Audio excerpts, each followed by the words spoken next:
প্রশ্নের উত্তর ও আলোচনার অংশ।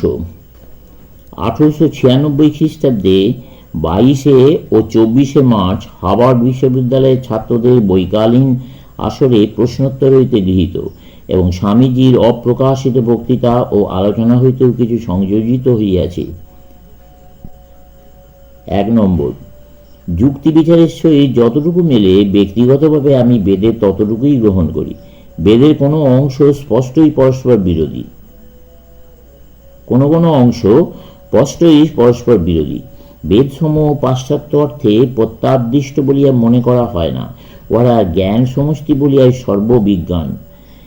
এই জ্ঞান কল্পারম্ভে আত্মপ্রকাশ করে এবং কল্পশেষে অব্যক্ত হয়। যেমন কল্প পুনঃপ্রকাশিত হয়, সেই জ্ঞানও কল্পের সহিত প্রকাশিত হয়।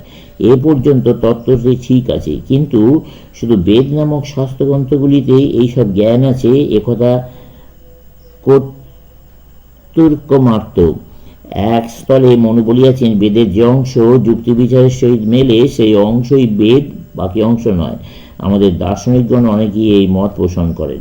2 নম্বর, অদ্বৈত দর্শনের বিরুদ্ধে যাবতীয় সমালোচনায় এই কয়টি কথার সংক্ষেপে বলা যায়। এই দর্শন ইন্দ্রিয় ভোগের সহায়ক নয়, আমরা সানন্দে ইহা স্বীকার করি। 3, বেদান্ত মতের আরম্ভ প্রচণ্ড দুঃখবাদে এবং সমাপ্তি প্রকৃত আশাবাদে।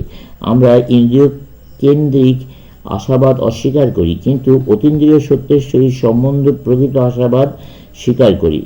আমরা বিশ্বাস করি যে প্রকৃত সুখ ইন্দ্রিয় সম্মুখে নাই, অতীন্দ্রিয় অবস্থায় আছে এবং প্রত্যেকের মধ্যেই সেই প্রকৃত সুখ আছে। সংসারে আমরা যে ধরনের আশাবাদ লক্ষ্য করি উহা ইন্দ্রিয় পথে মানুষকে বিনাশের দিকেই লইয়া যায়। 4 নম্বর, দর্শনশাস্ত্রে আত্মত্যাগের গুরুত্ব সর্বাধিক। এই ত্যাগের অর্থ যথার্থ স্বরূপকে স্বীকার করা।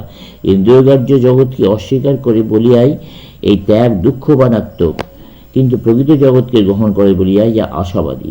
5 নম্বর, পৃথিবীর ধর্মগ্রন্থগুলির মধ্যে একমাত্র বেদই ঘোষণা করেন বেদ অধ্যয়ন গৌণ, সেই বিদ্যাই পরাবিদ্যা, যাহা দ্বারা আমরা অক্ষর বা ব্রহ্মকে উপলব্ধি করি। সেই বিদ্যা শুধু পাঠ নয়, শুধু বিশ্বাস বা বিচার নয়, পরন্তু অতীন্দ্রিয় অনুভূতি বা সমাধি। 6, মায়ার কারণ কি?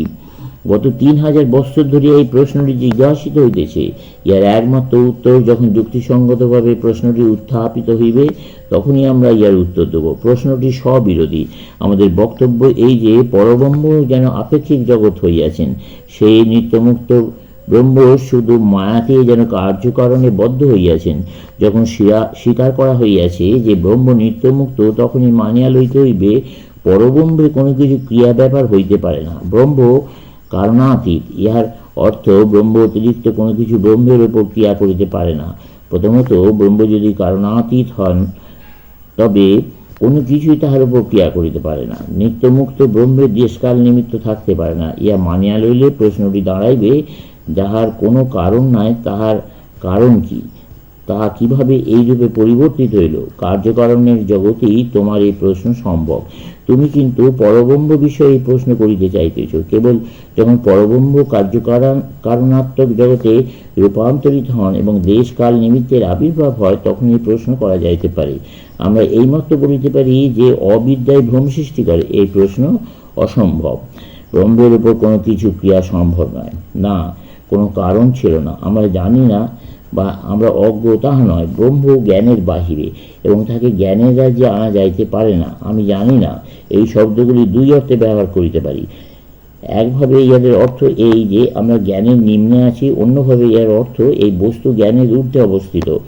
রঞ্জন রশ্মি এখন সুবিদিত, যার কারণ সম্বন্ধে দ্বিমত আছে, কিন্তু আমরা নিশ্চয়ই একদিন এর কারণ জানিতে পারিব। রঞ্জন রশ্মি সম্বন্ধে আমরা বলিতে পারি যে উহার কারণ আমরা জানি না, কিন্তু ব্রহ্ম বিষয়ে আমরা জানিতে পারি না। রঞ্জন রশ্মির ক্ষেত্রে আমরা জানি না, যদিও উহা জ্ঞানের অন্তর্গত, শুধু এখন পর্যন্ত আমরা জানি না। কিন্তু ব্রহ্ম পরোক্ষ জ্ঞানের এত ঊর্ধ্বে যে তিনি কখনো জ্ঞেয় হতে পারেন না। জ্ঞাতা কি করিয়া জ্ঞেয় হতে পারে? তুমি সতত স্বয়ং সম্পূর্ণ এবং নিজেকে বিষয়ভূত করতে পারো না। অমৃতত্ব প্রমাণ করিবার জন্য এই যুক্তিটি আমাদের দার্শনিকেরা ব্যবহার করিতেন। যদি আমি চিন্তা করিতে চেষ্টা করি যে আমি শায়িত মৃতদেহ, তাহলে আমাকে কি কল্পনা করিতে হইবে? আমি দাঁড়াইয়া নিজেকে দেখিতেছি একটা মৃতদেহ পড়িয়া রয়েছে, অতএব আমি নিজেকে আমার দর্শনে বিষয়ভূত করিতে পারি না। 7 নম্বর, ক্রমবিকাশ। স্থূল বিকাশে আকাশ এবং প্রাণের অভিক্ষেপ ও উহাদের সূক্ষ্ম অবস্থায় প্রত্যাবর্তন ব্যাপারে ভারতীয় চিন্তা ও আধুনিক বিজ্ঞানে অনেকাংশে সাদৃশ্য আছে।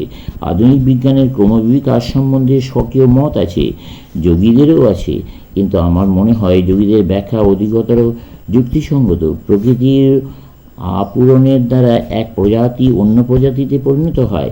মূল ভাবটি এই যে আমরা এক প্রজাতি হইতে অপর এক প্রজাতিতে পরিণত হইতেছি এবং মানুষই শ্রেষ্ঠ প্রজাতি।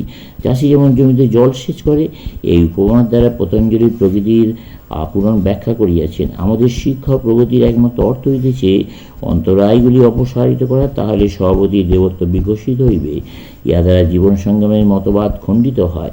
জীবনের দুঃখকর অভিজ্ঞতাগুলি পথিমধ্যেই অনুভূত হয় এবং ওইগুলি নিঃশেষে অপসারিত করা যায়। ক্রমবিকাশের জন্য অভিজ্ঞতাগুলি প্রয়োজন হয় না, ওইগুলি না থাকলে আমাদের অগ্রগতি হইবে। বস্তুর স্বভাবই হইল বিকশিত হওয়া, গতিবেগ বা প্রেরণা, মোমেন্টাম বাহিরের বস্তু নয়, বা ভেতর হইতেই আসে। প্রত্যেক জীবাত্মা পূর্ব হইতেই কুণ্ডলীকৃত সার্বজনীন অভিজ্ঞতার সমষ্টি এবং এইসব অভিজ্ঞতার মধ্যে যেগুলি প্রকাশের অনুকূল পথ পাইবে সেগুলি বাহির হইয়া আসিবে।